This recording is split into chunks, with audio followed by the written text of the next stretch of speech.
नमस्कार मंडळी, मी विजय लगड आणि माझे सहकारी डायरेक्टर आणि एडिटर विकी लगड. येस, नमस्कार. आम्ही तुमच्या सेवेसाठी आलो आणि आमचा जो पहिला आणि दुसरा पहिला एपिसोड झाला शंकर जयकिशनचा आणि आता आपण राजेंद्र कुमार आणि शंकर जयकिशन यांचा एपिसोड करणार आहोत.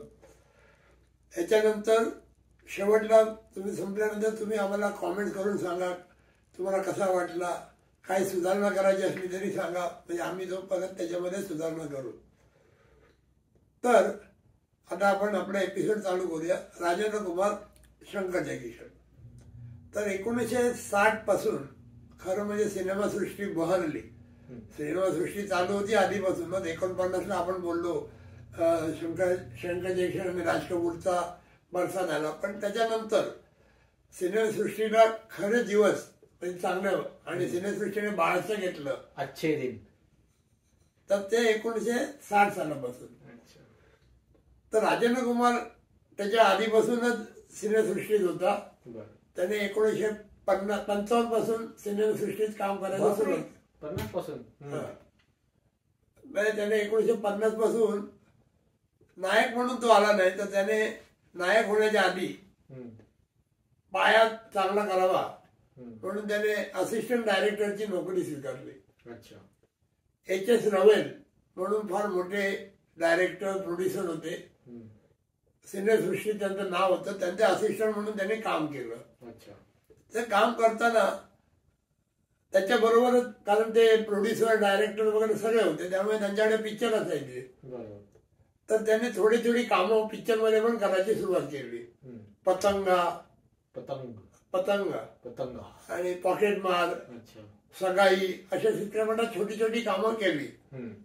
कारण काय डायरेक्शन करताना ते शिकायला मिळते ना, त्याने ती कामं केली. पण खरं म्हणायला गेल्यानंतर त्यांचा पहिला चित्रपट आला वचन. त्याच्यामध्ये हिरो होता आणि त्याच्यात हिरोईन होती गीता माली. अरे वा, एकदम छान. म्हणजे चांगला सिनेमा चांगला होता, म्युझिक डायरेक्टर चांगले होते, रवी होते. पण तो पिक्चर त्यांचा पहिला होता. म्हणजे ऍज अ डायरेक्ट म्हणजे एकदम नायक म्हणून पहिला पिक्चर होता. त्याने बहुत छान काम केलं, गाणी वगैरे पण चांगली होती. त्याच्यानंतर त्याचे पिक्चर येत होते. पण आपण आपला एपिसोड हा शंकर जयकिशनचा असल्यामुळे आपण त्या पिक्चरवरती जास्त चर्चा करणार नाही. पण मी तुम्हाला त्यांची नावं सांगतो. ते नाव होतं मदर इंडिया. मदर इंडिया होता. सुनील होते, त्याच्यात त्याने काम केलं. गुंजुटी शहनाई, वसंत देसाईचं संगीत होतं, त्याच्यात त्याने काम केलं. त्याच्यानंतर आला म्हणजे गुंजुटी शहनाई चांगला चालला होता. त्यानंतर आला धूळ का फूल, कानून, हे पिक्चर आले. पण हे शंकर जयकिशनचे नव्हते. त्यामुळे काय आपलं कसं माझं म्हणणं असं की S.J. शंकर जयकिशन आणि सिल्वर जुबली कुमार. तर तसं त्यांचं ते 1961 पासून त्यांचं सुरू झालं. कोणाचं राजेंद्र कुमार आणि शंकर जयकिशनचं पर्व म्हणतात ना, म्हणजे त्याचा काळ चालू झाला. आणि पहिलाच पिक्चर त्यांना फार मोठा फिल्म युग याचा मिळाला. आज का पंछी, हिरणोची वजनी माला, अवाला, आज का पंछी. नंतर सगळे त्याने जवळजवळ 10-15 पिक्चर त्याने काढले अवर्ण सगळे. त्याच्याबद्दल आपण आता काय बोलायचं नाही, आपला वेळ उगाच घालवू नये आपण. तर आज का पंछी आला. आणि त्यावेळेला म्हणजे नायकाने ठरवलं होतं, म्हणजे राजेंद्र कुमारने ठरवलं होतं की आपल्याला कसं शंकर जयकिशन, हसरत जयपुरी, शैलेंद्र, मोहम्मद रफी ह्यांना घेऊनच आपले पिक्चर आपण करायचे, म्हणजे आपण सक्सेस होऊ, आपल्याला ख्याती मिळेल. पण याच्यामध्ये पहिलं एक गाणं होतं, तुम रूठी रहो मैं मनाता रहूं, तुम रूठी रहो मैं मनाता रहूं के इन अदाओं म्हटलं होतं. आणि ते पण गाणं छान होतं. शंकर जयकिशनचं म्युझिक होतं. पण त्याच्यामध्ये शेवटला एक गाणं होतं. ते गाणं म्हणून मग शंकर जयकिशन म्हणजे जयकिशनने ठरवलं की हे गाणं आपण रफीकडनं करून घ्यावं. रफी म्हणजे तो एव्हरग्रीन होते. तो रफीने ते गाणं म्हटलं, अब 4 दिनों की छुट्टी है, जाकर मिलना है, जिस मांग ने दिल को मांग लिया, मांग ने दिल को मांग लिया, उस मांग में सारे भरना है. फार छान गाणं होतं आणि ते गाणं पण फेमस झालं. तर त्यावेळेला त्याच्यानंतर त्याचा दुसरा पिक्चर आला ससुराल. ससुराल पिक्चर आला तर बी.आर. चोप्राने त्यांना सांगितलं की तुझा काय पिक्चर चालणार नाही. मोहम्मद रफीला एकच गाणं होतं त्याने म्हणजे त्याला डिवचण्याचा प्रयत्न केला. बी.आर. चोप्राला कसं आपली हे व्हायला पाहिजे तुम्ही सांगितलं होतं. हा तसं ते आहे. तर त्याने सांगितलं पण ठीक आहे. त्याच्यानंतर ससुराल आला त्यामध्ये पहिलंच गाणं एकदम हिट तेरी प्यारी प्यारी सूरत को किसी की नजर. तेरी प्यारी प्यारी सूरत को किसी की नजर ना लगे चश्मे बदू न लग जाए. चष्मे बदलू ते गाणं पण छान होतं. मोहम्मद रफीने म्हटलं होतं. फिल्मफेअर अवॉर्ड मिळाला त्याला. शंकर जयकिशनचं म्युझिक, हसरत जयपुरीचं लिहिलं होतं आणि तो गाणं पण पिक्चर पण छान होता. प्रसाद प्रोडक्शनचा पिक्चर होता, साऊथचा पिक्चर होता, फार चांगला झाला. त्याच्यानंतर म्हणजे म्हणतात ना की एकापेक्षा एक वरती होता. त्याच्यानंतर आला दिलेक मंदिर म्हणजे सुपर डिपर एकदम छान पिक्चर, स्टोरी छान आणि त्याच्यामध्ये काम पण राजेंद्र कुमारने फार छान केलं. त्यातली गाणी पण सुंदर होती. परत शंकर जयकिशन, हसरत जयपुरी, जाने वाले कभी नहीं आते उनकी याद आती है. कभी नहीं आते. इतकं सुंदर गाणं होतं. बाकीची गाणी पण चांगली होती. हे सुरुवातीचंच गाणं होतं. नंतर दिलेक मध्ये जी गाणी फार छान होती. लता मंगेशकरची पण गाणी होती आणि मुख्य म्हणजे त्याच्यात राजकुमार होता. अच्छा जानी. हा तर त्याचा पहिला पिक्चर होता राजेंद्र कुमार आणि राजकुमारचा मदर इंडिया. हा दुसरा पिक्चर होता. म्हणजे सगळ्या दृष्टीने ऍक्टिंग, स्टोरी सगळ्या दृष्टीने छान होता आणि छान चालला. त्याच्यानंतर पिक्चर आला हमराई. त्यांचे कुठले पिक्चर, शंकर जयकिशनचे कुठले पिक्चर घ्या तुम्ही, राजेंद्र कुमार, सिल्वर जुबली कुमार, शंकर जयकिशन, एच.जे. आणि त्याच्यामध्ये पण गाणं होतं मुझको अपने गले लगा लो. मुझको अपने गले लगा लो ऐ मेरे हमराही. मुझको अपने. त्याचा एक किस्सा होता तुम्हाला थोडक्यात सांगतो. ते गाणं ज्यांना घ्यायचं होतं लता मंगेशकर त्यांची गायिका होती पण लता मंगेशकर अवेलेबल नव्हती म्हणून त्यांनी मुबारक बेगमला घेऊन हे गाणं केलं. सांगायचा उद्देश काय, मुबारक बेगमला घेऊन सुद्धा त्यांनी जे गाणं फेमस केलं शंकर जयकिशन. ही त्याची संगीताची त्याची म्हणजे त्याने केलेली हे होती ती काय म्हणतात त्याला लोकांनी दाद दिली. एवढं सुंदर गाणं होतं मुझको अपने गले लगा लो आणि बी सरोजा देवी साऊथची हिरोईन होती. सुंदर गाणं होतं. त्याच्यात ए आसू में ते गाणं पण छान होतं. ये आंसू मेरे दिल की जुबान है. रफीचं गाणं. ससुराल पिक्चर छान होता, हमराई छान होता आणि त्याच्यानंतर म्हणजे राजेंद्र कुमार आता वरतीच चालला होता. त्याच्यानंतर आज का पंची चांगला झाला म्हणून जे ओमप्रकाश यांच्याकडे आले आणि म्हणाले आता दुसरा पिक्चर करायचा आपल्याला, आई मिलन की बेला. तो पण सुंदर होत होता. त्याच्यात धर्मेंद्र पण होते. त्याची एक स्टोरी दुसरी होती ती आपण परत का असते प्रत्येक पिक्चर बरोबर काहीतरी एक स्टोरी असते. त्याची अशी होती की धर्मेंद्र हा साईड हिरो होता पण त्या पिक्चर मध्ये धर्मेंद्रने पण फार छान काम केलं. पण राजेंद्र कुमारला जराशी शेड खाली आली राजेंद्र कुमारची म्हणून राजेंद्र कुमारने ठरवलं की ह्याच्या पुढे धर्मेंद्रला आपल्या बरोबर घ्यायचं नाही. आणि जवळजवळ 10 वर्ष त्याने धर्मेंद्र बरोबर काम नाही केलं. हे असं प्रत्येकाची स्टोरी असते, प्रत्येकाचं काहीतरी लक नशीबच असते. पण धर्मेंद्र आपल्याला परत खाऊन टाकेल आणि आपल्याला पिक्चर म्हणून धर्मेंद्र बरोबर त्याने काम नाही केलं. तर तो पिक्चर होता फार सुंदर पिक्चर होता आई मिलन की बेला. तुम्ही गाणी सगळी गाणी कुठलंही लता मंगेशकर डुएट पण चांगली होती. मोहम्मद रफीचे तुम कमसिन हो नादा हो भोली हो. भोली हो तुम कमसिन हो नाजा हो नाजुक हो होली हो. गाणं सुंदर होतं. ते गाणं त्याने हिट केलं. नंतर मैं प्यार का दीवाना, मैं प्यार का दीवाना, सबसे मुझे उल्फत है. रफीची जी गाणी आहेत, मी 3-4 गाणी आहेत ती रफीची, थोडी थोडी दाखवली तरी त्याला तुम्हाला कळेल की गाणी फेमस होती. तो पिक्चर पण सुंदर होता, आई मिलन की बेला. त्याच्यानंतर त्याच्याकडे पिक्चर आला संगम. मी आता शंकर जयकिशनचं सांगतोय. आई मिलन की बेला नंतर आला संगम. संगम मध्ये पण त्याने सुंदर काम केलं.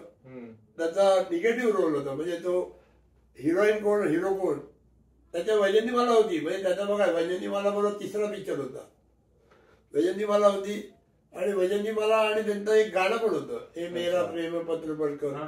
पढ़कर कि तुम नाराज ना होना, कि तुम मेरी जिंदगी हो, कि तुम.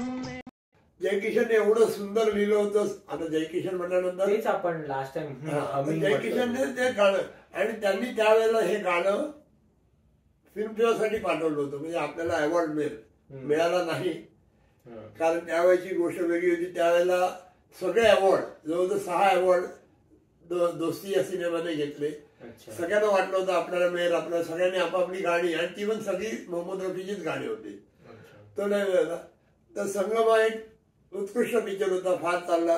राजेंद्र कुमारने पण फार छान काम केलं. त्याच्यानंतर आला जिंदगी. जिंदगीमध्ये पण वैजंतीमाला. ह्या दोघांचे जास्ती आले का पिक्चर? आता यांच्या दोघांचे 6 सिनेमा आले. राजेंद्र कुमार 6 सिनेमा आले, राजेंद्र कुमार आणि वैजंतीमालाचे. बरोबर का? तर त्याच्यानंतर जिंदगी आला. जिंदगी पण सुंदर होता. गाणी शंकर जयकिशनची पहले मिले थे सपनों में आज फिर, ते गाणं होतं. सपनों में और आज सामने पाया, हाय कुर्बान जाऊं. नंतर सगळ्यात छान होतं म्हणजे एक सॅड सॉन्ग होतं मोहम्मद रफीचे, हमने जफा न सीखी उनको वफा न आई, हमने जफा न सीखी, पत्थर से दिल लगाया. काय सुंदर गाणं होतं रफी, आणि ते गाणं पण हिट होतं. आणि म्हणजे सांगतो का तुम्हाला, त्यांनी जे ठरवलं होतं कोणी, राजेंद्र कुमारने, की आपल्याला राजेंद्र कुमार म्हणजे असा फेमस झाला पाहिजे की सिल्वर जुबली आली झाली पाहिजे. गाणी कोण? हसरत जयपुरी, शैलेंद्र, गायक कोण? रफी, आणि गाणं फेमस होणारच. आणि ते लागोपाठ 3 पिक्चर, आई मिलन की बेला, संगम आणि जिंदगी, तिन्ही हिट झाले. आणि त्या आई मिलन की बेला पासून सायरा बानू आणि राजेंद्र कुमार यांची जवळीक आली. म्हणजे त्यांचं असं त्या प्रेम चालू झालं, त्यांचं सुरुवात झाली. आणि ते नंतर सायरा बानू बरोबर त्यांचे 2 सिनेमा आले. अमन आला, अमनच्या नंतर झुक गया आसमान आला. हे 3 पिक्चर एका वेळा असं आल्यामुळे त्यांचं प्रेम आणि जास्ती झालं. अमन मधलं गाणं होतं, एक ऐसी रात आती मेरी जान आओ बैठो पास, कि हमको नींद नहीं आती आज की रात. आणि अमन सिनेमा पण चांगला होता. त्याच्यानंतर आला झुक गया आसमान. तो इंग्लिश हॉलिवूडच्या पिक्चरची कॉपी होती. हिअर कम द जॉर्डन हा हॉलिवूडचा पिक्चर होता. त्याच्यावरनं तो हा पिक्चर काढला होता. आता पिक्चर कॉपी काय असते, कॉपी करायचं पण काही इझी नसते. त्या प्रकारची गाणी, मी असंच म्हणायचो माझ्या टीचर लोकांना, कॉपी करायचं पण काही इझी नसायचं. कारण त्या प्रकारची गाणी, तशी स्टोरी, तशी ऍक्टिंग करायला लागते ना. आता हॉलिवूडची गाणी आणि तशी ह्याच्यामध्ये घ्यायची गाणी फार फरक असतो. पण फार सुंदर पिक्चर केला तो. आणि त्यावेळेला यांचं म्हणजे प्रेम खूपच जास्ती झालं होतं. म्हणजे ते लग्न करायच्या तयारीत होते. ते लोक दोघे जण लग्न करायच्या तयारीत होते, सायरा बानू आणि राजेंद्र कुमार. तर सायरा बानूने त्याच्याशी लग्न करू नये म्हणून दिलीप कुमार आणि वैजयंतीमालाचं प्रेम दुसरीकडे चाललं होतं. तर त्यावेळेला काय केलं, दिलीप कुमारने वैजयंतीमालाला सांगितलं तू संगम पिक्चर करू नकोस, राजेंद्र कुमार बरोबर संगममध्ये काम करू नकोस. तर तिने ते दिलीप कुमारचं ऐकलं नाही आणि तिने संगममध्ये काम केलं. पण दिलीप कुमार आणि वैजयंतीमालाचं लग्न ठरत होतं, पण तिने संगममध्ये आपल्या सांगण्या विरुद्ध काम केलं म्हणून त्याने तिच्याशी ब्रेकअप केला आणि मग त्याने सायरा बानूशी लग्न केलं. आता ह्याच्या मागे पण बरीच हिस्टरी आहे. सगळी अशी असते की दिलीप कुमार आणि सायरा बानू याचं जमवून आणलं तिसऱ्या पर्सनने आणि वैजयंतीमालाला ब्रेक दिला. असं झालं. या सगळ्या गोष्टी असतात, गॉसिप असते, लोकांना त्याच्या आवडते. एवढं सांगितलं वैजयंतीमालाचं लग्न दिलीप कुमारने ह्याच्यासाठी सोडलं की तिने संगममध्ये काम केलं. बरोबर की नाही. तर त्याच्यानंतर आला पिक्चर शतरंज. आओ तुम्हें मैं प्यार सिखा दूं, आओ तुम्हें प्यार करना सिखा दूं, हंसना सिखा दूं, रोना सिखा दूं. अरे हाँ. जंगल में मोर नाचा किसने देखा, मोर नाचा किसने देखा, मैंने देखा मैंने देखा मैंने देखा. शतरंज पण छान पिक्चर होता. शंकर जयकिशन होते परत. त्याच्यानंतर आला धरती. शतरंज मध्ये वैदा रेहमान होती. कारण काय तिथे सायरा बानूला का नाही घेतलं, कारण तिने लग्नाला नकार दिला म्हणून तिथे वैदा रेहमान आली आणि वैदा रेहमान बरोबर त्याने नागोबत 2 सिनेमा केले. एक शतरंज आणि नंतर धरती. धरती मधलं पण एक गाणं फार सुंदर आहे. खुदा जब आसमान से देखता होगा मेरे महबूबों को किसने बनाया. आता गाणं म्हणजे बघा देव पण विचारतो हिला कोणी हिला एवढं सुंदर बनवलं. आसमां से जब जमी पर देखता होगा खुदा. छान आहे. मोहम्मद रफीचं आहे.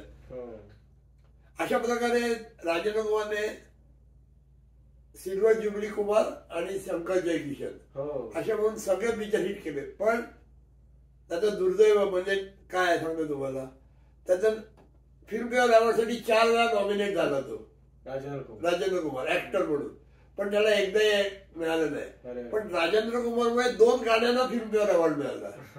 बहारो फूल बरसाओ, फूल बरसाओ मेरा महबूब आया है, मेरा महबूब आया है. सूरजमधली गाणी आपण घेतली. सूरजमधली गाणी होती.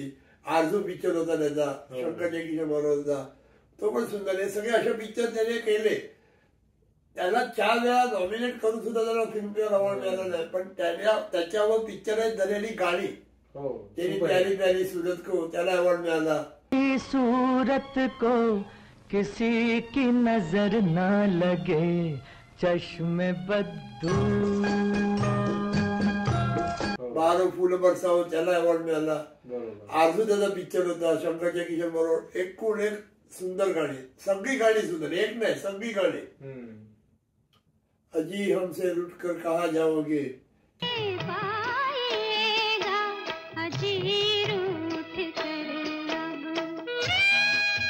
यहाँ जाओगे हमें पाओगे, बेदर्दी बालमा तुझको मेरा मन,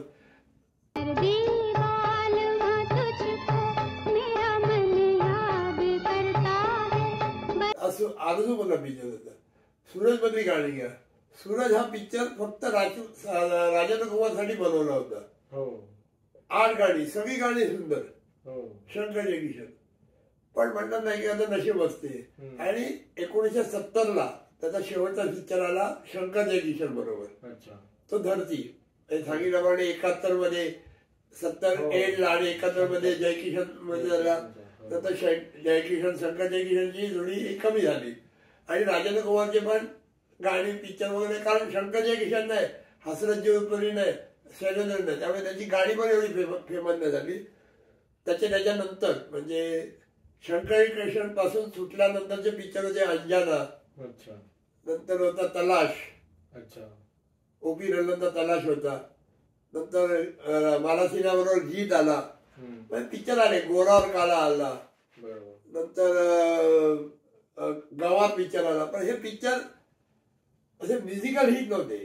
त्याच्यात म्युझिक डायरेक्टर नौशाद किंवा एस डी बर्मन वगैरे असे सगळे होते. पण शंकरजय किशन त्याच्याबरोबर जी त्याची केमिस्ट्री जमली होती, म्हणजे केमिस्ट्री म्हणतात ना, दोघे एकत्र आले, ती त्याची जमली नाही आणि त्याच्या पिक्चर मग तो पण नाराज झाला आणि नंतर त्याला तो आजारी पण व्हायला लागला, त्याला कॅन्सर झाला. कॅन्सर झाल्यानंतर त्याला म्हणून त्याने त्यावेळेला काय केलं, आपल्या मुलाला पुढे आणण्याचा प्रयत्न केला. त्याचा पिक्चर मुलगा होता गौरव. तर गौरवला पिक्चर पुढे आणण्याचा प्रयत्न करण्यासाठी त्याने गौरवसाठी एक सिनेमा स्वतः हे केला, लव्ह स्टोरी म्हणून. विजयंता पंडित म्हणून घेतली, सुलक्षणा पंडितची बहीण, आणि त्यात गाणं पण छान होती, लव्ह स्टोरी होती, चांगला सिनेमा होता. पण ते काय झालं, ते लग्न करायला तयार झाले. कोण? गौरव आणि विजयंता पंडित.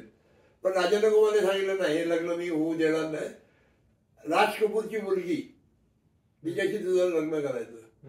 मग तिचा साखरपुडा वगैरे ठरला, पण गौरव हा तिच्याबरोबर भेटतच होता. ही गॉसिप आहे सगळं तुम्हाला, पण लोकांना माहित नाही, कोणालाच माहित नाही. तर तिने, राज कपूरने ती एंगेजमेंट मोडून टाकली. का? तर हा अजून तिच्याशी भेटतो, प्रेम करतो वगैरे.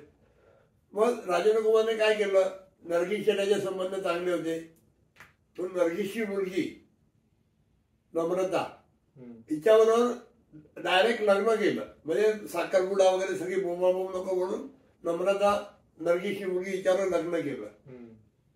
म्हणजे बघा, पहिल्या मुलीवर प्रेम केलं, दुसऱ्या मुलीबरोबर साखरपुडा केला आणि तिसऱ्या मुलीबरोबर लग्न केलं.